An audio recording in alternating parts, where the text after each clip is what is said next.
4시 18분입니다.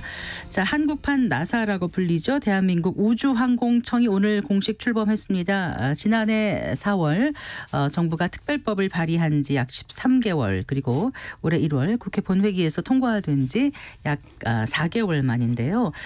정부는 우주항공청을 통해서 5대 우주강국 진입을 목표로 R&D 예산을 확대하는 등 다양한 지원책을 마련하기로 했습니다.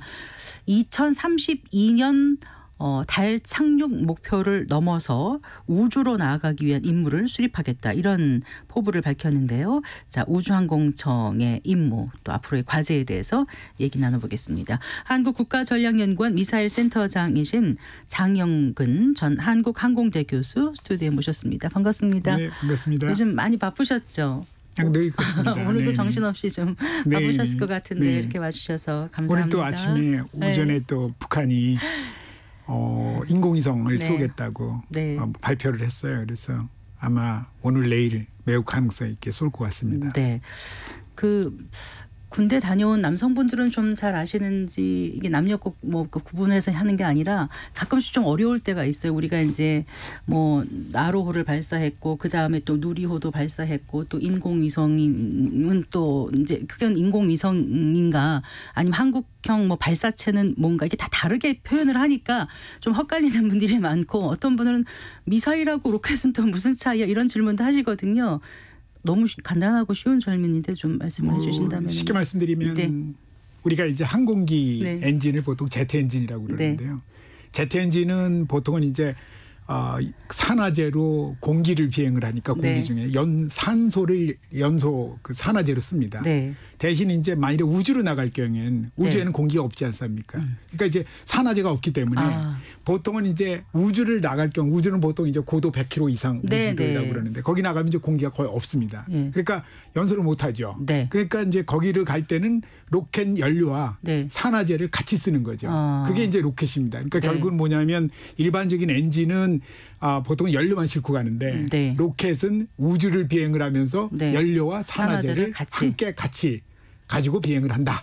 그 차이고요. 그다음에 미사일과 인공위성 발사체, 위성 발사체 또는 이런 것들은 다 로켓으로 이제 운용을 하는 거고요. 결국 로켓이라는 그런 어떻게 보면 이제 추진 체계인데 그걸 가지고서 만일에 인공위성을 우주에 올린다. 그럼 발사체가 되는 거고요. 그다음에 만일에 이거를 이제 어떤 다른 지역을 타격을 한다거나 비행하고 있는 항공기든 다른 미사일들을 공격을 할 때 쓰이는 것들은 대부분 다 미사일입니다. 그러니까 이제 얘는 유도 기능을 갖춘 로켓이라고 보면 되나요? 다 유도 기능을 갖추고 있습니다. 요새는.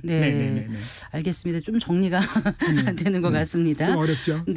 자, 한국판 나사 그러니까 우주항공청이 드디어 오늘 개청했습니다. 이 우주항공청이 이렇게 개청하기까지의 여러 과정이 있지 않았겠습니까? 좀 말씀을 해 주실까요? 그렇죠. 이미 벌써 2000년대 초중반부터 제가 예전에 이제 그 과학기술부 산하에 예전에는 지금 연구재단이라는 데가 있는데요. 거기에 이제 우주단장을 했었어요. 그러셨어요. 그 당시에 이제 그 당시에도 이미 이제 김대중 정권 그다음에 노무현 정권에서도 사실은 이제 우주 7대 강국이다. 이런 용어를 굉장히 많이 썼고요. 그때 일을 하면서. 그리고 또 어떻게 보면 우주 개발이라는 것이 상대적으로 이제 상당히 정치적인 그러니까 이제 과학기술 분야 중에서는 상당히 이제 정치와도 연관이 많이 돼 있다. 왜냐하면 우주는 이제 글로벌 공공재지 않습니까? 그러니까 누구나 접근할 수 있지만 아무도 쉽게 접근할 수 없다. 이제 이것이 이제 우주잖아요. 그래서 그 우주를 접근한다라는 건 어떻게 보면 이제 정치 외교적으로도 상당히 과학기술 분야가 기반이 있고 돈도 있어야 되고. 그러니까 예전에는 미국과 소련만이 우주 강국으로서 이제 역할을 했던 거고 최근에 와서 이제 그 패러다임이 많이 바뀌었죠. 이제는 굉장히 싼 비용으로 아시다시피 일론 머스크라는 사람이 스페이스X를 운영하면서 발사체의 발사 비용을 엄청 많이 단축을 시켰어요. 자유사용 엔진을 만들어서. 자유사용 엔진이라는 건 엔진을 예전에는 보통 이제 로켓에 쏘면 한 번 쏘면 버리는 거였습니다. 다시 재활용하는 거죠. 최근에는 한 20번 정도 쏜 것도 있고요. 목표는 100회 정도 쓰는 겁니다. 그러면 이제 스페이스 택시가 되는 거죠. 그런 정도의 어떤 이제 패러다임이 많이 바뀌었다. 그러다 보니까 지금은 이제 우주가 어떻게 보면은 예전에는 정치 쪽에 많이 관련된 그런 과학기술처럼 돼 있었지만 네. 지금은 뭐 일반 경제, 네. 특히 이제 국방, 네. 외교 안보 쪽에서도 뭐 뗄래야 뗄 수 없는 네. 그런 어떤 핵심 그 단어가 됐죠. 그러니까 재단에 계실 때부터 이제 이런 우주항공청이 있어야 된다고 말씀을 하셨던 건가요? 과거 말씀을 하셔서. 네. 그때도 이제 컨트롤 타워, 우주를 하기 위한 네. 컨트롤 타워가 필요하다라는 얘기를 했죠. 네. 네. 그 컨트롤 타워가 이제 우주항공청으로 이번에 이제 출범하게 됐다 이런 말씀이신 그런 거죠. 건가요? 네네. 네. 그럼 기존에 어떤 그 기능들 정부 부처 어디를 합해서 이 우주항공청이 역할을 담당하게 되는 건가요? 사실은 이제 네. 그동안 우주는 지난 30년 넘게 과학기술부 산하에서 네. 그냥 어떤 국이나 또는 두세 개의 과로 운영이 됐었어요. 네. 그래서 이제 우주 개발을 했던 거고 이미 1988년쯤에 제가 이제 과거에는 항공우주연구원이라고 있는데 네, 네. 거기서 이제 우주를 시작을 했죠. 그리고 이제 과기부 산하에서 네. 과기부 산하에 연구소가 로 존재를 했고요. 네. 그리고서 이제 지난 30년 동안 인공위성이나 어떤 로켓 발사체 개발을 통해서 우주 기술을 그나마도 이제 좀 많이 확보하게 됐고요. 네. 물론 이제 뭐 그것이 뭐 외국 선진국과 비교하면은 아직도 이제 상당한 거리는 있지만은 그래도 후발국으로서 상당히 많은 기술 출적을 해왔다 이렇게 네. 볼 수 있는 거죠. 그러니까 말씀하신 항공우주원에서 나로호, 누리호 이런 거 다 발사 성공시킨 그렇습니다. 거고요. 네네. 이 이제 이번에 오늘 드디어 출범하게 되는 우주항공청은 뭐 우주 탐사, 우주 수송, 우주 산업, 우주 안보, 우주과학 이렇게 5대 임무를 설정하고 이제 예산을 얼마나 갖고 출발을 하는 건가요? 규모가? 지금 이제 사실은 뭐 보통 얘기하기는 이제 지난번에 얘기하기는 한 7, 8천억 얘기를 네, 했는데 네. 불안하게도 이제 그 돈이 뭐 따로 거기에 배속된 게 아니고 그 항우연의 예산이 그 정도 됩니다. 1년 예산이. 항공우주연구원에. 그래서 네. 사실은 항공우주연구원이 그동안 항공우주 분야의 R&D 연구 개발을 해왔어요. 네. 그러면서 이제 이번 정권 들어서 우주항공청을 설립을 하면서 네. 기본적으로 나사를 모델링한다. 나사를 모델로 한다는 얘기는 나사는 사실은 미국에서 미항공우주고. 네, 대통령 직속으로 돼 있어요. 네. 그리고 이제 공무원 조직이고요. 네. 인원만 한 18,000명 정도 됩니다. 어마어마한 네. 조직이죠. 18,000명이요. 네네네. 굉장히 큰 조직이죠. 우리 우주항공청은 한 300여 명 정원이 될 지금 거라고 그런 하던데요. 정도를 하고 있죠. 네. 사실은 이제 뭐 미국을 우리가 나사를 모델링한다는 건 언감생신 어려운 일이고요. 뭐 예산이 보통 최근에 예산은 1년에 한 30조 원 정도 되니까요. 네. 뭐 엄청난 거죠. 그래서 뭐 결국 이제 우주항공청이 출발은 했지만은 아직도 이제 여러 가지 기능 역할상에 이제 항우연과도 중복되는 부분이 있고요. 네. 또 굉장히 돈이 많이 필요한 분야입니다. 그러다 보니까 이제 정부에서도 제한이 많이 있을 거고요. 그래서 아마 이제 저는 이런 것들을 다 극복하기 위해서는 늘 이제 한국형 우주항공청을 만들어서 네. 그건 나사가 아닌 네. 그러니까 우리만의 저비용으로 뭔가 이거를 우주 산업도 육성을 하고 네. 그런 이제 뭐 그것이 이제 국방에 쓰이면 국방에도 잘 활용할 수 있는 네. 그런 체계를 구축해야 된다 이렇게 말씀을 드리죠. 보통. 네. 그러니까 기존의 과기정통부에서는 이제 우주 분야, 산업통상자원부에서는 항공기 분야 이렇게 했던 거를 이제 다 통합해서 우주항공청에서 이제 하는 거다 이렇게 근데 보도가 지금은 이제 됐는데 통합을 완전히 됐는지는 제가 아마 좀 쉽진 않고요. 그러니까 네. 실질적으로 이제 이렇게 말씀드리면 됐습니다. 이제 항공하고 우주 부품 산업은 그동안 이제 산자부에서 했고요. 네, 네. 그리고 과기부는 대부분 다 임무 지향의 체계 사업을 했던 거고요. 항공우주연구원을 통해서 네, 그렇게 네. 보시면 되겠고 국토교통부는 거기에 이제 항공안전실 같은 게 있어요. 그래서 네. 이제 거기서 어떻게 보면 차관 보급이죠. 네. 사실은 이제 항공정책이라든가 네. 거기서 뭐 항공산업의 일부 육성이라든가 이런 것도 있고요. 항공안전. 네. 그래서 이제 대부분 다 이제 실제 항공 서비스에 대한 뭐 대한항공, 아시아나항공 이런 저비용 항공사를 그렇군요. 안전에 대한 컨트롤도 다 거기서 합니다. 그랬군요. 그러니까 이제 이거를 다 가져올 수는 없는 거죠. 그렇죠. 그래서 네. 초기에 만일에 이제 보통은 우리가 우주항공청을 하지 않고 대부분 국가는 이제 내셔널 스페이스 에이전시나 네. 이런 보통 스페이스 에이전시 네. 우주청을 주로 만들었어요. 그래서 이제 그런 부분도 지금 100% 뭐 조율이 되지는 않았을 거예요. 아마 예. 어려운 일이기 때문에 부처 간의 갈등도 있고요. 네. 네. 자, 그동안 그러니까 2022년인가요? 그때 이제 누리호 발사 성공 이후에 우리나라가 세계 7대 우주 강국에 들어섰다 이렇게들 말하고 있지 않습니까? 실제로 우리나라 우주개발 연구가 지금까지 어떻게 진행되는지 잠깐만 좀 말씀해 주시면요. 현 주소가 어느 정도 되는지. 네. 뭐 그렇게 쉽게 이렇게 표현하기는 어렵고요. 맞습니다. 그러니까 이제 네. 그동안 우주개발은 이제 항공우주연구원이라는 곳에서 네. 국책연구위원이죠. 주도적으로 지난 30년 정도 해왔고요. 그래서 아까 말씀하신 대로 나로, 누리호 이런 누리호가 곧 한국형 발사체입니다. 네, 그것이 네. 이제 어떤 한국 고유의 그 어떤 이름으로 이제 누리호라고 붙인 거고요. 네, 그래서 네. 그 누리호 같은 경우는 이제 대부분 엔진 기술이나 체계 기술을 일단 나로에서 대부분 1단 엔진을 러시아에서 들여왔고 네. 그다음에 체계 통합하는 것도 러시아에서 배웠고 후르디체프인가 그랬죠. 네네네. 후르디체프인가. 네. 그러니까 그거는 뭐 대부분 다 러시아 기술이다 이렇게 보시면 되겠고요. 예. 그걸 기반해서 우리가 누리호를 누리호를 우리가 자체적으로 개발했다 네. 이렇게 보시면 되겠고요. 네. 그래서 이제 이게 이제 문제가 뭐냐면 대부분 다 1960년대의 로켓 기술이에요. 아, 그래요? 러시아에. 네. 그러다 보니까 이 로켓이 어떻게 보면 성능이 굉장히 떨어지죠.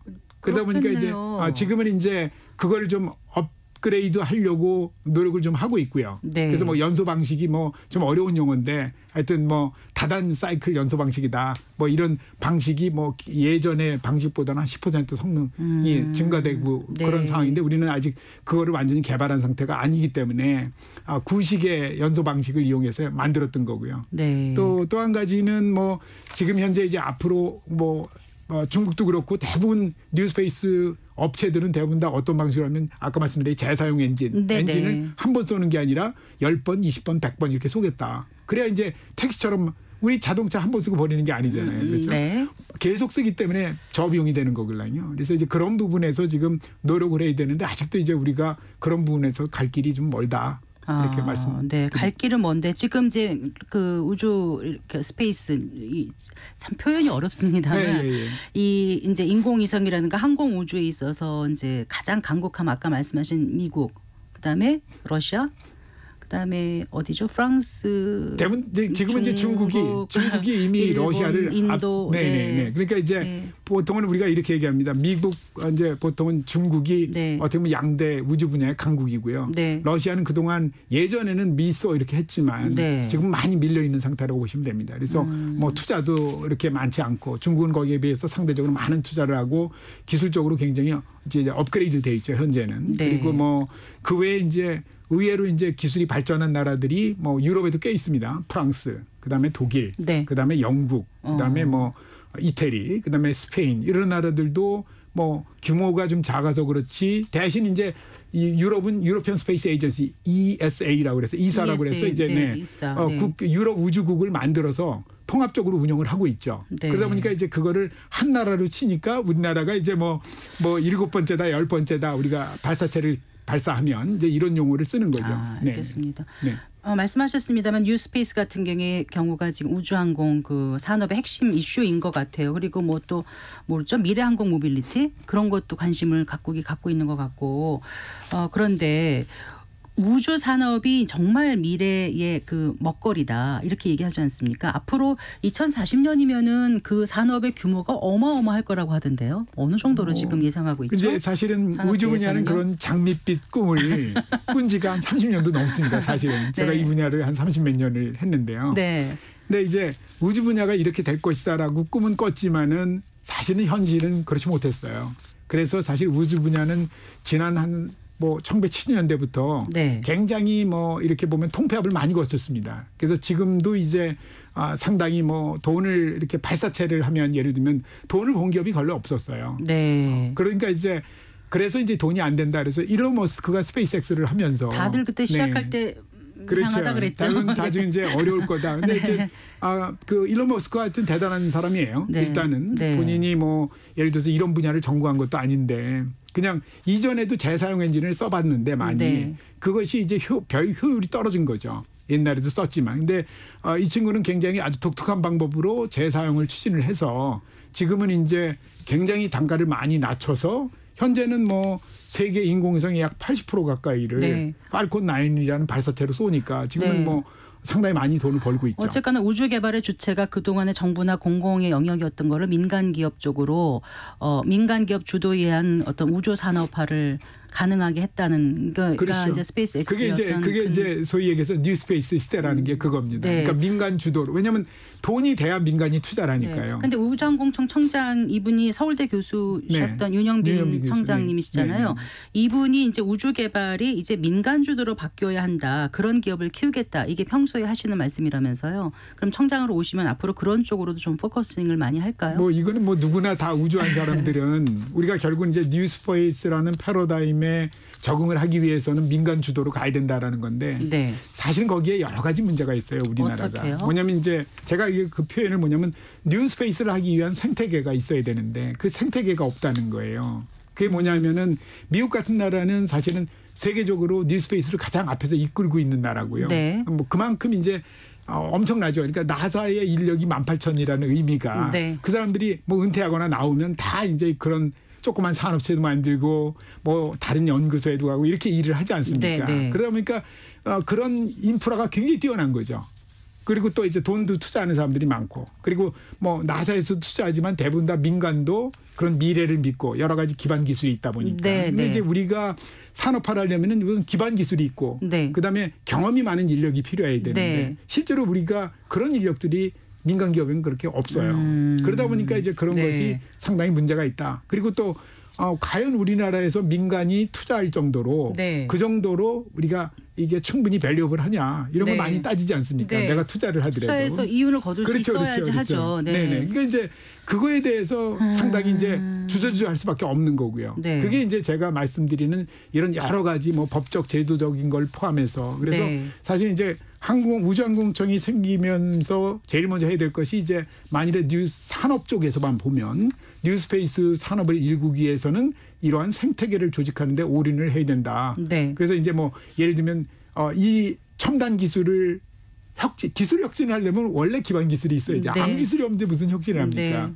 이제 그런 차원에서 우리가 굉장히 산업 쪽에서 굉장히 약했다. 그동안. 그리고 거의 우리나라가 지난 30년 동안 우주 산업을 동무대로 이끈 게 사실은 항우연이었어요. 네, 네. 그게 장점이었지만 굉장히 치명적인 네. 단점이었죠. 이제 그래서 이제 사실은 이제 민간으로 이게 확산이 안 됐고. 어쨌든 세계의 흐름은 민간이 같이 가지 않으면 안 된다. 그런 거죠. 네, 그러니까 지금은 지금은 결국 이제 돈을 민간이 투자해서 네. 민간이 주도로 해서 네. 쉽게 얘기하면 나사가 예를 들면 스페이스X를 어떻게 키웠냐면 그 발사체 팔콘 9을요. 처음에 자기들이 예를 들면 4억 달러를 제공을 했고요. 네, 그리고 네. 이제 그걸 하면 내가 그다음엔 32억 달러짜리를 네. 개발을 한 거를 네. 서비스 용역을 준 거예요. 32억 달러를. 네. 그래서 이제 그걸 기반으로 얘가 큰 거죠. 네. 이제 그런 식으로 국가가 이제 그런 역할을 해줘야 된다라는 거죠. 그런 거를 좀 모델 삼아서 우리도 그렇게 가야 되겠네요. 그렇죠. 근데 네. 이제 그렇게 하려면 규모의 경제가 돼야 된다. 네. 근데 우리 우주항공청이 지금 또 한 가지 문제가 뭐냐면은 국방 쪽이 굉장히 이게 우주가 덩치가 커요. 네. 쉽게 얘기하면 뭐 우리가 항법, 이렇게 자동차 항법, 우리가 네, 내비게이션 네. 얘기하지 않습니까? 이 무기 체계는 지금 저런 항법 체계 없이는 무기 체계 작동이 안 됩니다. 그렇죠. 그러니까 그만큼 정밀도가 또 없으니까. 그래서 이제 그래도 우리가 무기에선 강하지 않습니까, 국산? 그건 또 다른 얘기고요. 다른 얘기인가요? 그러니까 이제 일반적인 뭐 우리가 이제 뭐 일반 아까 뭐 예를 들면 유도무기 일부라든가 네. 뭐 예를 들면 지상무기 이런 것들은 굉장히 강한데 네. 사실은 우리가 이제 만일에 이제 앞으로는 주로 이제 우주의 군사화 우주 무기화에 따라서 이제 우주 쪽이 이제 상당히 커질 텐데요. 네. 그런 부분들은 아직은 우리가 큰 이제 그런 역량이 안 되고 있죠. 네. 그럼 우리나라 우주 분야 민간 기업들은 어떤 기업들이 좀 손에 꼽을 수 있죠? 뭐 사실은 뭐 큰 기업들이 예를 들면 뭐 하나라든가 뭐 예를 들면 카이라든가 LIG 넥슨이라든가 이런 방산업체들이 지금 우주를 하겠다고 나섰지만 네. 아직은 뭐 이렇게 체계 설계를 하고 체계 통합을 할 정도의 그런 경험과 캐퍼는 좀 부족하고요. 네. 인력도 굉장히 부족하고요. 네. 뭐 오히려 이제 조그만 회사가 있어요. 세트랙 아이라는 뭐 제가 회사 홍보하는 건 아니고 이 회사는 뭐 한 거의 지금 30년 가까이 실제로 이제 그런